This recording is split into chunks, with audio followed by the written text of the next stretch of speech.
The opinions expressed are those of the participants and do not necessarily reflect the official positions of the sponsors, advertisers, or presenters. Advertising does not imply endorsement by the sponsors and presenters.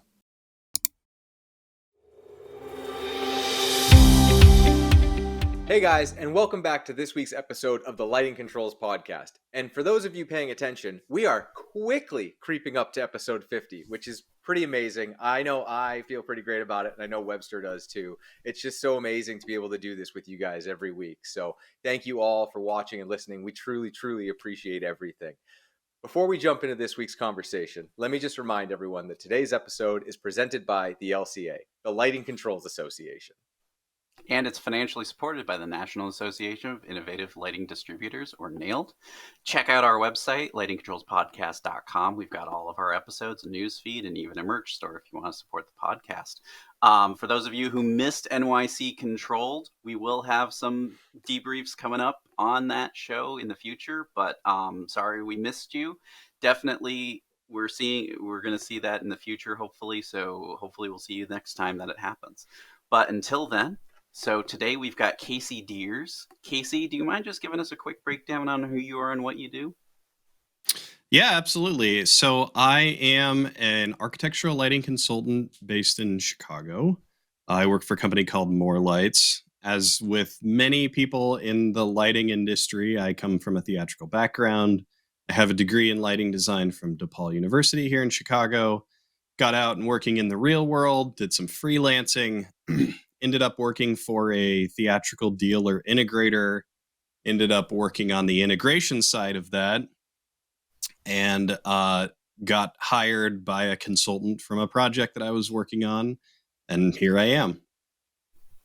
Well, awesome. Well, thank you so much for joining us. I mean, you're also involved in a lot of other things going on in the lighting controls industry.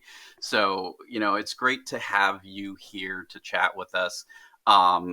I think one of the things that's really fascinating right now in our industry is DALI's effort to try and really get penetration in North America finally. And one of the things that's interesting about the group you work with is that you actually do a lot of DALI design work.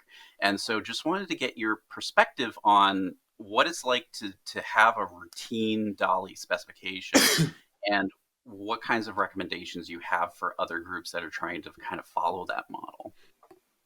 Yeah, absolutely. So I always like to start this conversation off by reminding people that I am a theatrical architectural consultant only. I don't sell anything. I sort of don't care what other people use from a business standpoint. We don't profit from any of our specifications in any way. So really the only reason that we specify something is because we believe it is the best solution for our client's project. So, if we thought 0 to 10 volt was better, we'd be specifying a bunch of 0 to 10 volt. We have found... I like that pregnant if, though, because what you're saying is that it's not, in your opinion. It's not. In most circumstances, we find it's not. Sometimes it is, and then we specify it. No problem. Big picture, there's a lot of things we can do with DALI that we can't do with 0 to 10 volt. And we've done a number of case studies, and it's not more expensive. The issues that we run into are around education and market penetration, not around capability, quality, anything like that. And I am a firm believer that if it's harder for me to specify it, but it's right for the project, we should specify it. So we do. As you said, I work for a company Morlights, owned by Avi Moore. He is also a strong proponent of DALI, as anyone who's ever talked to him for more than 10 minutes knows. And so, I sit in a good place to do what we're talking about today. But again, if it wasn't the right choice, we wouldn't be making it. So I don't know if you want me to dive into the nitty gritty. Yeah. Or, what comes to mind when you say that, when you say it's the right choice for projects? I mean, because there are a lot of people who have either misconceptions or just complete resistance to DALI. And so I'm curious, like, what is your short list of reasons for using DALI? Absolutely. So big picture, the world of lighting controls today is LED luminaires, which are using a digital driver and a digital lighting control system with either a central processor or a distributed processor. But either way, it's a digital lighting control system. And the big overarching logic is two digital systems talking to each other. You should use a digital protocol to communicate between them. The idea of using, for example, 0 to 10 volt between these two systems is similar to like turning down the brightness on your monitor by reducing the voltage from 120 to 60. That doesn't make any sense at all. Just tell the monitor to be half as bright. That's as simple as it can possibly be, and that's really the analog that we look at. So to just kind of encapsulate what you just said, I mean, because a lot of people don't necessarily realize that a 0 to 10 volt dimmed driver is still using 0 to 10 as a control signal, the same way that a protocol would communicate to that driver. It's just more of a direct link as opposed to an indirect communication standard. And so what you're saying is, instead of having that analog voltage that says, okay, adjust your intensity, you're saying just send a message. Just say, hey, dim. Yep. As opposed to trying to have this interpretation of a voltage range. That's right. And, as we all know, over distance, there's voltage drop. There's a lot of complexity to that. There's a lot of ways around it. And the 0 to 10 volt protocol has some, built-in resistance to that. However, we have experienced on projects in the past where we had to use 0 to 10 volt for a variety of reasons.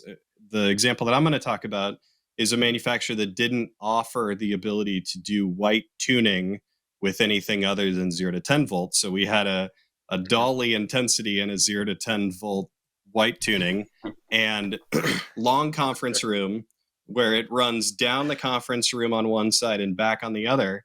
And you set the color temperature in that 0 to 10 volt, and the two lights right next to each other are a different color because there's more resistance to the one that's further away than the one that's near it. And amazing. It's a lot of times with intensity, you can't see the difference, but it's there, and there's no reason for it. Just use this other protocol that we have. Just to tease out that for listeners who aren't familiar with tunable white when using 0 to 10 versus a digital protocol, I mean, what you're saying is, that voltage, let's say it's 8 volts, is the color that you're trying to convey to the fixture. That voltage is going to vary based on how far down the chain of fixtures you are. And so as a result, you may see variance in that color temperature just because of the fact that one fixture is receiving 7.9 volts and another fixture is receiving 7.5 volts. Yeah, and importantly, you're going to hear people say, you'll never see the difference. And the answer to that is maybe. And and as a specifier, I can't tell you that it's maybe going to look good. That's not what we do. That's not how that works. We have to tell you it's going to look good. And so we need to ensure it's going to look good. Another huge advantage is the additional capabilities that DALI allows you to do. So, for example, you can send commands that are tailored to what you're trying to do. So, for example, in a room, if you have 10 lights on 4 zones and they're all on the same DALI loop, you can send a broadcast command that just says on. Everything turn on. All the lights turn on. Or you can send very complex and detailed commands that say group 2, go to 30% in 5 seconds. And that just allows you to really tailor the way that you're controlling your lights to the needs of the project or the space. And so I could that's go on. an interesting. Well, that's an interesting comparison to DMX, for instance, which that processing is done in the central intelligence that then sends out DMX values to the fixtures, and the fixtures are just picking up values in real time and dimming accordingly. Whereas in DALI, you're telling the driver, and the driver is then taking that message and responding accordingly. So there's some processing going on inside the driver that in a DMX or another streaming type protocol wouldn't have. Absolutely. And to further hammer that home, in my on example, each light might have a different on level. So on doesn't mean full. On means the level that the driver or ballast is set to go to when you tell it to turn on. In addition to being able to put them into separate groups. So importantly, if you're specifying DALI per loop, 64 luminaires, we normally specify a maximum of 55, just so that when we want to add lights at the end, we don't get in trouble. But 16 groups. So if you have one light per zone, don't do that. But if you do, you can only do 16. So 16 zones per loop. The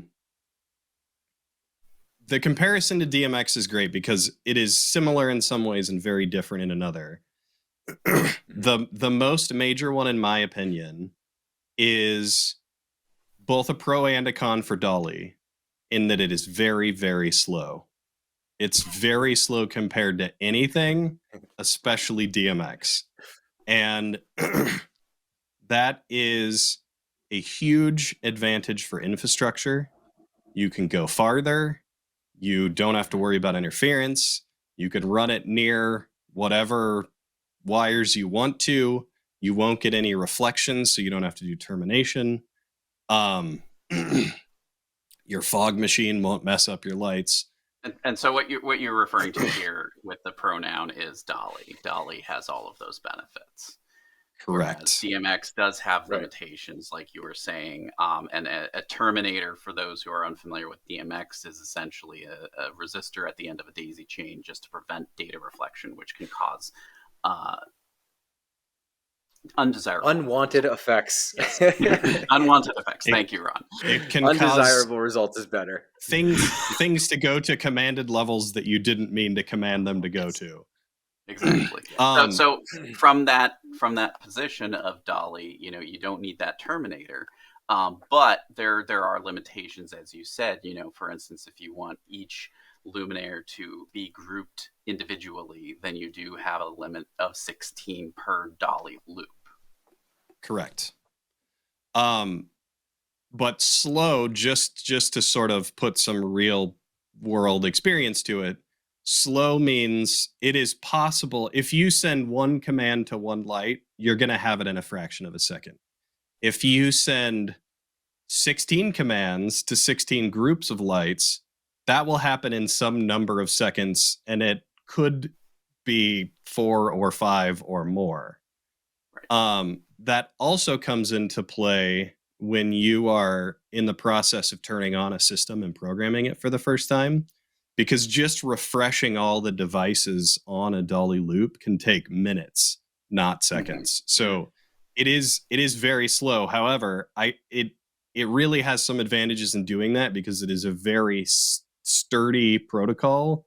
It doesn't get lost. It doesn't get interfered with. You can actually run DALI in conduit as class 1 wiring with your power if you engineer the system correctly. It is very resistant to what some other digital protocols are very particular about.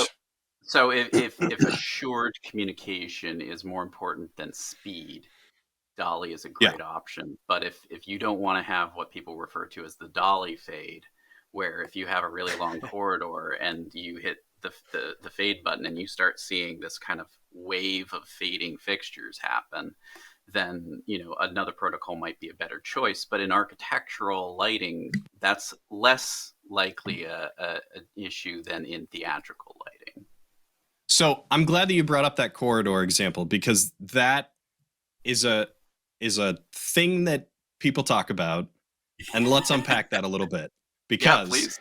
If that can happen, if your corridor has a whole bunch of groups in it, if your corridor is zoned in 10-foot sections or something, that can totally happen.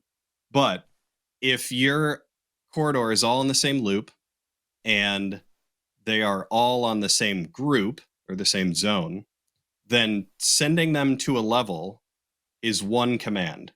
So it should be very, very quick, and they should all start the fade at the same time.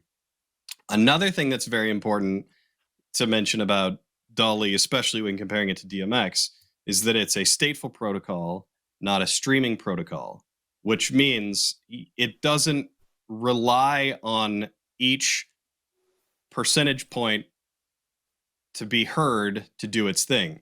It says go to 50% in 5 seconds, and as soon as it hears that command, it starts the fade and continues the fade down over 5 seconds. So what you're describing can definitely happen, but there are ways to specify and engineer the system so that you don't have those as much. Now, if you take an entire building with multiple loops and groups and zone and everything and say turn off in 0 seconds, you're absolutely going to see that. You're going to see light go off, light go off, light go off, light go off.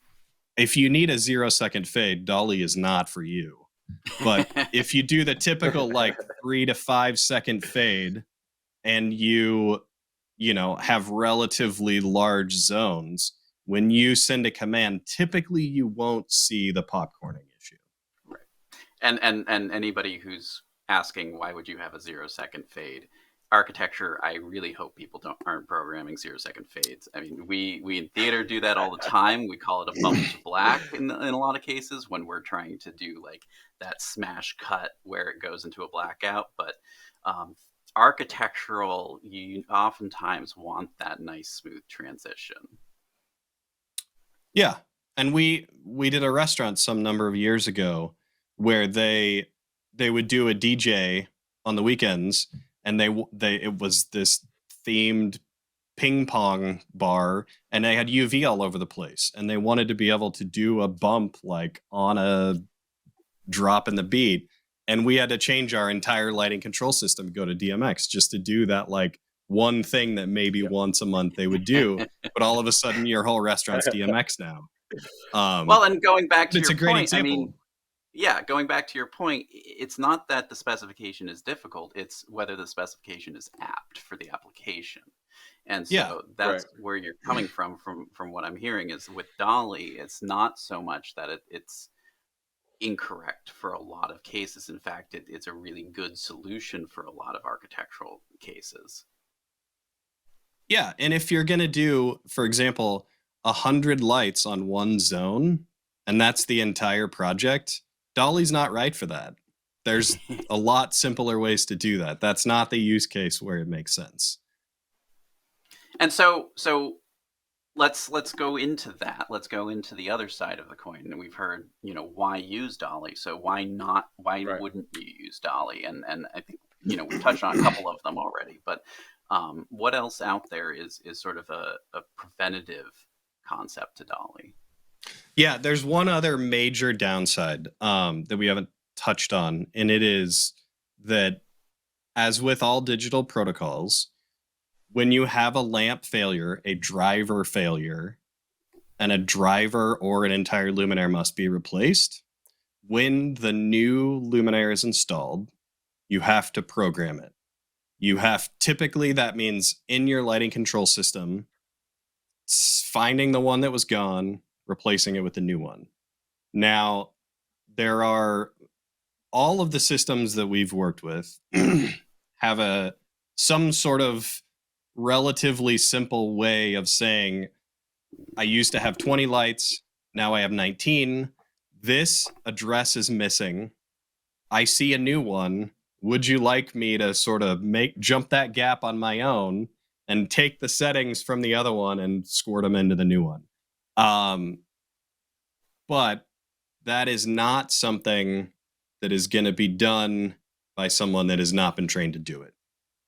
And right. So typically that's that means the type of Mhm. yeah. That's so what you're saying is that in that application, you're requiring a technician to go to site in order to make that change. Typically, I wish I could tell you that we have had great success with setting it all up beforehand and teaching the owner how to push the button when one fails and to replace that one before a second one fails. I wish I could tell you we've had success with that, but it just doesn't happen. You get a call, there's 4 that are missing.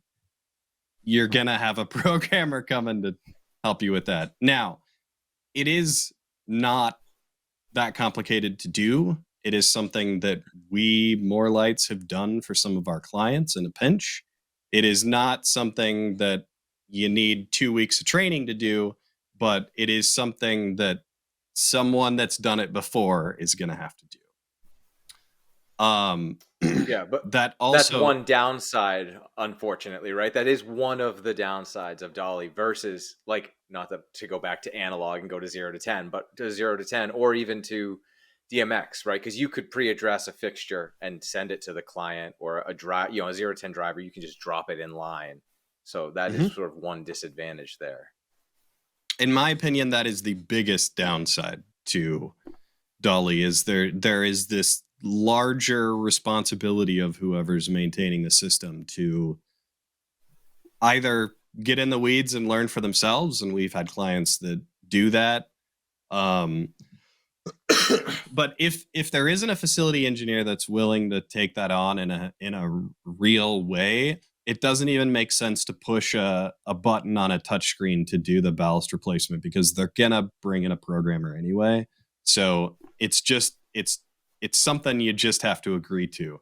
Now, there is precedent for this. Like, there's a lot of systems out there that you need a programmer to come in order to do anything on it. So it's not an entirely new concept, but there have definitely been conversations with clients that are familiar with 0 to 10 volt, and this is a surprise.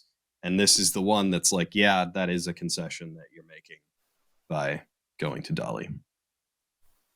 And so, when you're thinking through all of this, do you get integrators involved in the design process? Do you get dealers involved in the design process? Or is it sort of because DALI is more open standard, is it a little bit easier to try to get the contractors to hire the right specialists without you having to kind of hold their hands? So, excellently worded question. This is a huge problem, right? Architecturally, there's never an integrator. Like, who's your integrator? It's Joe, the foreman. So we had to take a stance on this when we wrote our specs. I would love to specify an integrator on all of our projects, but that would never happen. There's no reason to put something in the spec that isn't going to happen.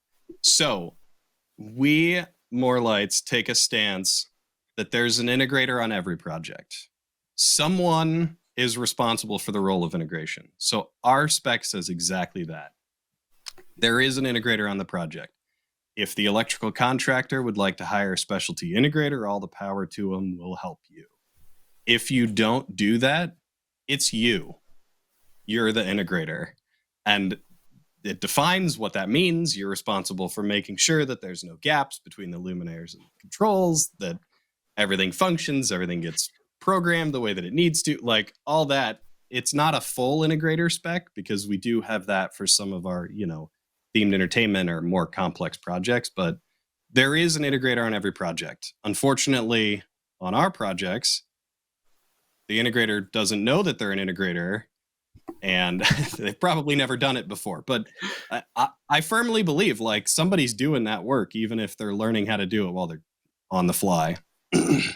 Yeah, so I guess, why not? We are starting to see more and more people obviously put wording in specifications for exactly that. So why not sort of take that next step and work towards that? Because you're right, there are a lot of times you show up on site and the electrical foreman is now the integrator who is unaware that they were the integrator on the project, and that does happen far too frequently. And part of what we see is when a project has a failure, it's because it was the electrician or this or that. And then how does your firm handle that? Because ultimately anything that potentially goes wrong on site, while not your fault, you didn't install it, can look bad towards a design choice or things like that. So how do you guys balance that to make sure that the project isn't going to have issues like that? Well, gosh, I don't know. You can't prevent issues. No. There is, it depends on the kind of project, first of all. If we do all the way down to museum exhibits, like temporary gallery stuff, all the way up to giant public money infrastructure transportation projects. Varies a lot by the type of project. If we're doing like a restaurant group that we've done 10 restaurants with before, local project, we're going to meet with everybody before we start construction. We're going to make sure that everybody knows we're not using 0 to 10 volt and talk about what that means.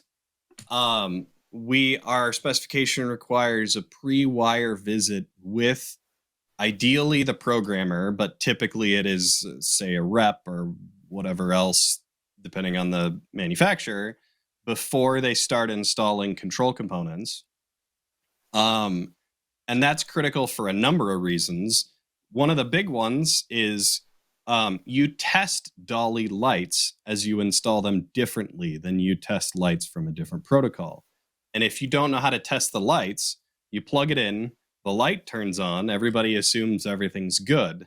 But if the DALI wires aren't connected, you plug it in, the light turns on, and everything's not good. So there is some additional education that goes into specifying a protocol like DALI. And I look forward to when we don't have to do that anymore, because people already know how to do it.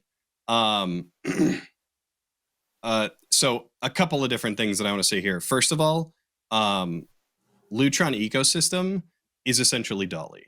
So we definitely go into conversations with clients where they say, oh, this is really complicated. I've never worked with it before. I'm super confused. And then we say, have you ever done ecosystem? Well, yeah, I could do that. Okay, just do the same thing. It's the same rules. Ecosystem is essentially a superset. So it's DALI plus some special proprietary stuff on top. There's other ones out there in Cilium. Yeah. There's other systems out there that are essentially a proprietary spin on DALI. So the concepts aren't always new, but people are afraid of things that they're not familiar with. So there is a lot of education that goes into it. One other thing that I want to add about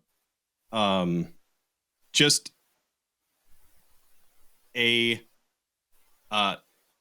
so DALI has a bad reputation for being super complicated.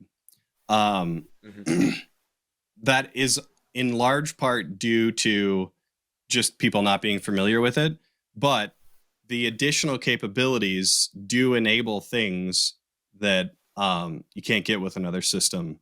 We had a project several years ago now. It was out in Aspen, and it was during the COVID material shortages, and control systems weren't shipping. There was no processors from anybody.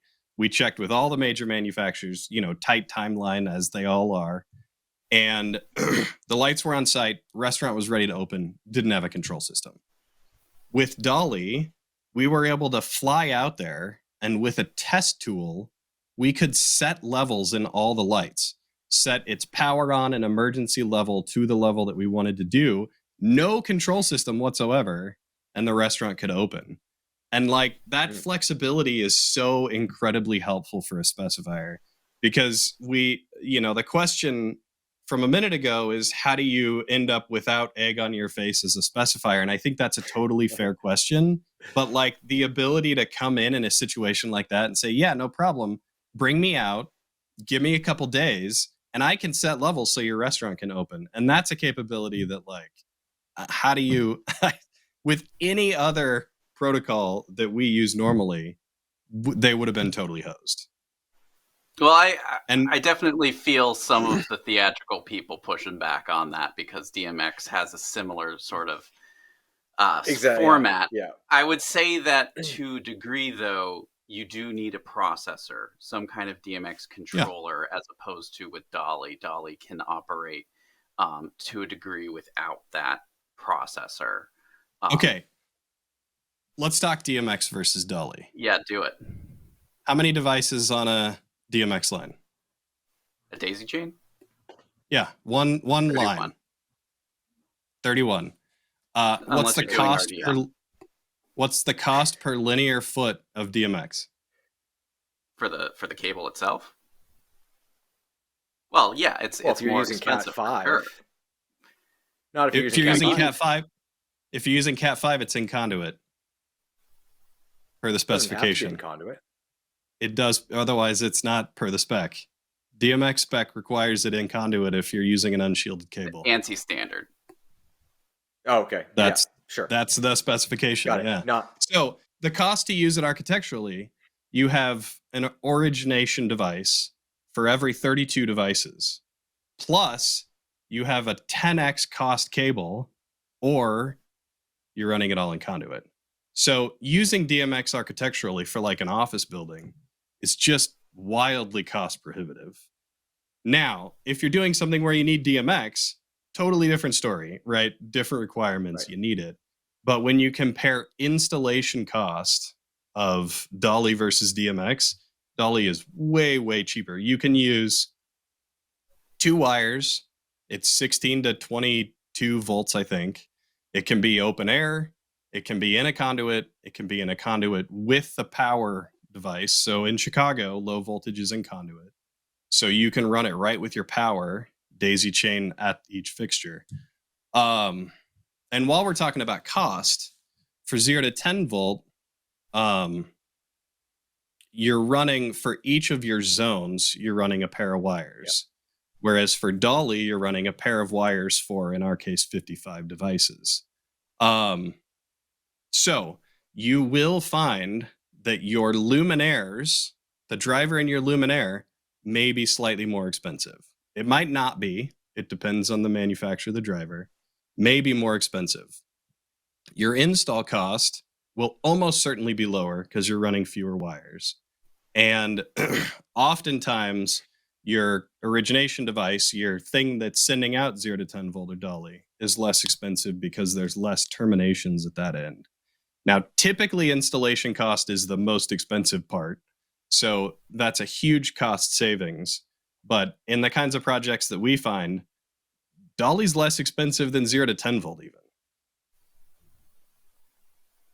Yeah, and that's actually, there was an article that I kicked out to the Lighting Controls Association alluding to that. And so, a lot of people have asked me, where did I get the data for that? And, I had to keep telling them that, like, this was not, like, data driven in a specific regard. It was meant for a general concept of the more zones you have, the lesser expensive DALI is. But at the same time, Morlights has that data. You have that. We do. Application. We do, and we have a job. So we don't make money doing research. We make money specifying lights. We have a job that is a case study waiting to be done. We did a cost study, like soup to nuts materials with multiple manufacturers, install cost from electrical contractor, luminaires, drivers, the whole thing. And it's a real project, which is why we have to be a little careful with the data. It's DALI. And developers aren't using control protocols that they think are fancy and cool. They're trying to save money. So that's why it ended up on that project.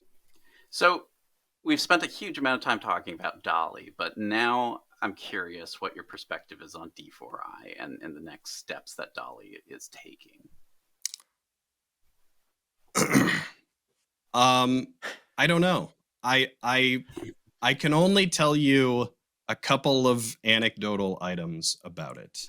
Sure. We have a large transportation project right now where we attempted to specify D4I for the luminaires and discovered that it wasn't possible, that the products that we wanted could not be provided with D4I drivers.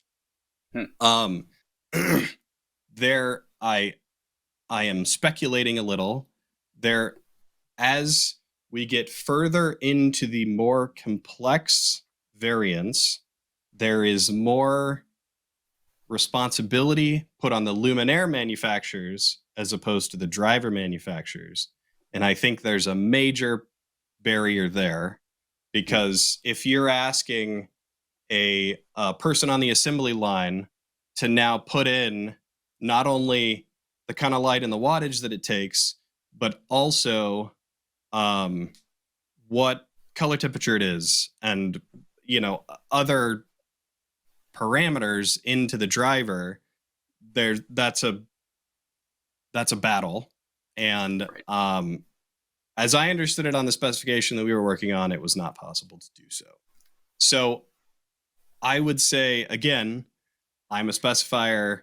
I know what I know based on what I need to know to get my specs out the door. I don't think it's a thing right now. I look forward to it being a thing that we can specify, but downlight A from manufacturer A doesn't offer D4I. So Suddenly, what am you I don't going to have a do? D4I system. You need to have Yeah. a different system. Yeah. Now, I will say something that is very much real and that we love is DALI 2 device type 8 for white tuning. So for people that aren't familiar with old DALI 1, the way that you would do white tuning is it's essentially two fixtures. You get a warm and a cool. It shows up as two devices, uses two of your 55 devices. And you do it just the old school, A-B thing, and set your levels. DT8 allows you to say light go to full, color temperature go to 2700K. And that alone is fantastic, especially if you're using multiple lights from maybe different manufacturers. They won't match perfectly, but they'll get close. But if you consider a slow fade across intensity and color temperature, now the fixture itself knows how to replicate that fade as best as possible, as opposed to your control system that knows nothing about your lights, trying to interpolate the values and try to give you this like dipless fade and intensity and color temperature. It's just a much better way to do it. And we do have experience with that. That is a real thing that you can specify, and it works fantastic.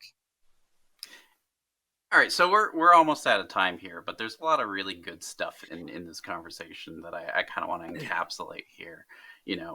As far as we are in this industry with lighting controls and DALI in North America, there's still a considerable amount of resistance to adoption.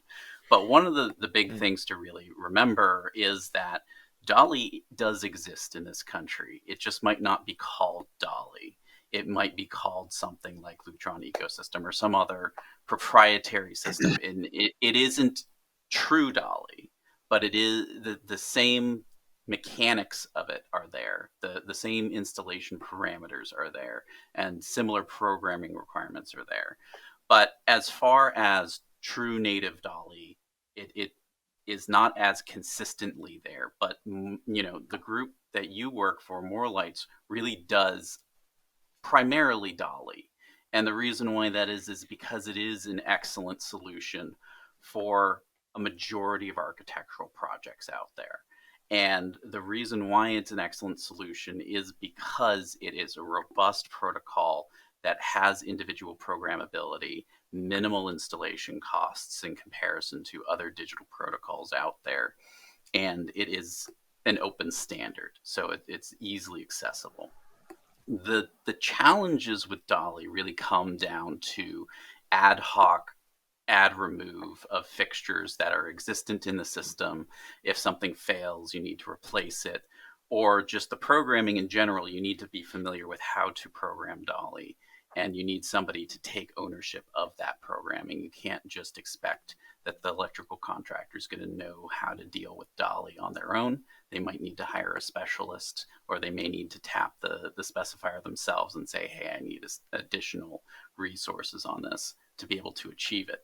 But once those challenges are overcome, the DALI solution is really a great option for architecture for, again, majority of projects. I mean, are there going to be situations where 0 to 10 is cheaper than DALI? Absolutely.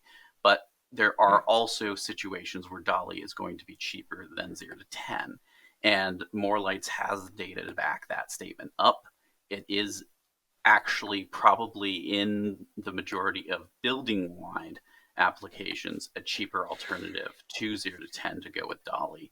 In the long run, the fixture may be slightly more expensive, but the system is going to be significantly less expensive and therefore offset that cost. But when you're thinking about DALI, the big things to keep in mind is when you're specifying it, it is a little bit of a heavier lift to specify DALI. It's a little bit of a heavier lift to be on the construction administration side of DALI to make sure that it's installed and programmed correctly. But the positive results of that are really worth the effort. And a specifier, I like that phrase, just because it's difficult to specify doesn't preclude you to specify it. It should actually be something that you significantly consider and say, okay, it's difficult to specify, but is it worth that difficulty to be able to achieve what I'm trying to achieve? And DALI is not the perfect solution for every project out there. There are a wide variety of protocols out there to be able to achieve what you're trying to achieve when it comes to lighting controls. And DALI is just another one of those tools in your toolbox as a specifier that you should have at the ready should you need what DALI is providing. DALI has a lot of stuff on the horizon that's coming down the pipeline. Are we there yet? It doesn't sound like we're there yet. And I would say that probably if we went back to our talk a couple weeks ago, there would be pushback from the DALI Alliance saying, no, we are there. But, from what you're saying, and I would agree with that statement, is that unless you have every single fixture in your specification at the ready to be D4I compliant, then you don't have a D4I compliant system, which is really a difficult thing. And so are you then mixing and matching protocols? Are you having some D4I connected luminaires and some non-D4I connected luminaires? That becomes an additional burden on the specifier to coordinate and further requirements during the construction process. But it's not a bad option to have. It's just all of these considerations are important to think about when you're designing a lighting control system. And so, North America really needs to take a closer look at DALI and think about it more objectively than subjectively, which is what it has going for it right now. It really does kind of have these misconceptions or these negatives that it focuses on rather than these positives. But, just like any other lighting control system, everything takes consideration. And if you're just copy pasting, you're never going to have a good solution in the end. So, just DALI, I would say, works the least when you copy paste. But that's primarily because of the way that it currently operates in this country, in North America. If you copy paste one system to another, you're not going to get the same contractor in most cases. And so you're going to have different interpretations of what that documentation says. And that's really going to be a preventative element to the success on the project. Yeah, I agree with like 95% of what you said, which I think is pretty good. Right? What was the 5%? So Lutron will gladly sell you an ecosystem system or a DALI system. They offer it. I don't think they advertise it, but they offer it. We've used it. It's fine. There's other systems out there that do it too.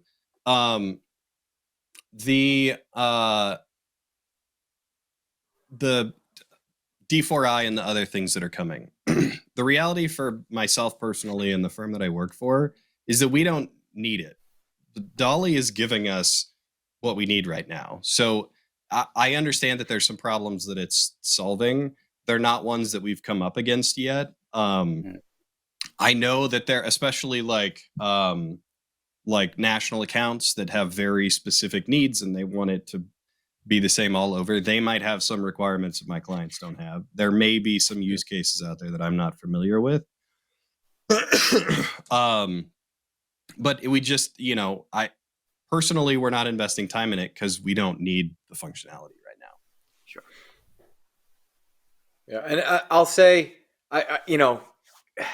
just to advocate on the other side, a little bit. I think, especially Webster, all control systems are hard up front. Yes. It doesn't matter what it is. There are a lot of people listening right now who would say DMX is impossible. DMX is hard. I can't, right? There's a lot of people who still have trouble with that. And DMX is so readily available.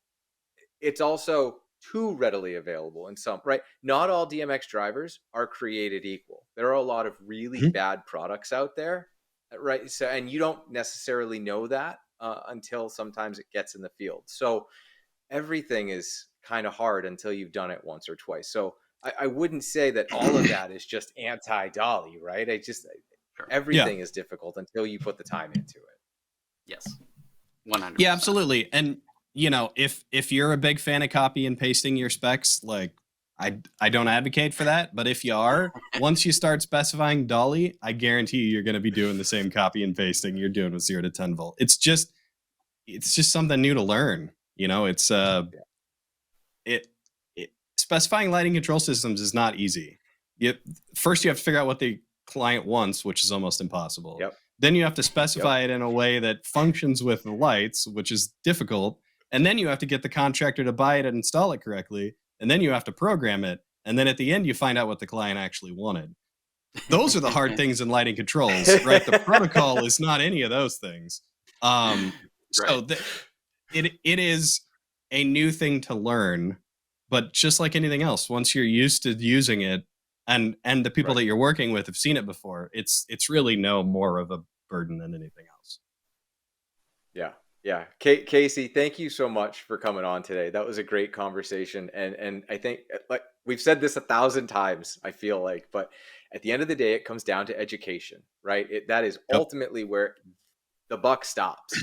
Education. I don't care what control system, what protocol, what fixture, it all comes down to education and getting everything in front of clients, electricians, specifiers, reps, top down. It's education. And until we get that figured out across the board and work out some of our wording between various companies and organizations and everything else and figure all that out, there's going to be a lot of stumbling blocks, and we're going to continue to have these conversations until we get there. So Casey, thank you for coming on and advocating for DALI a little bit today and helping people to understand and see that maybe it's not as difficult as they thought when they put it up against some of the other projects that they've done or protocols, and understand that there may be cost advantages to their projects that want to go DALI. So thank you very much. Really appreciate your time. I just want to take a minute to remind everyone that today's episode is presented by the LCA, the Lighting Controls Association. And it's financially supported by the National Association of Innovative Lighting Distributors, or NAILD. Check out our website if you haven't checked it out yet, lightingcontrolspodcast.com. We've got all of our episodes, news feed, as well as a merch store. And we are coming up on our 50th episode, which is exciting. So I think we're going to do something special for that episode. Stay tuned for that. But until then, thank you so much for joining us here today. And Casey, again, thank you. Really interesting conversation.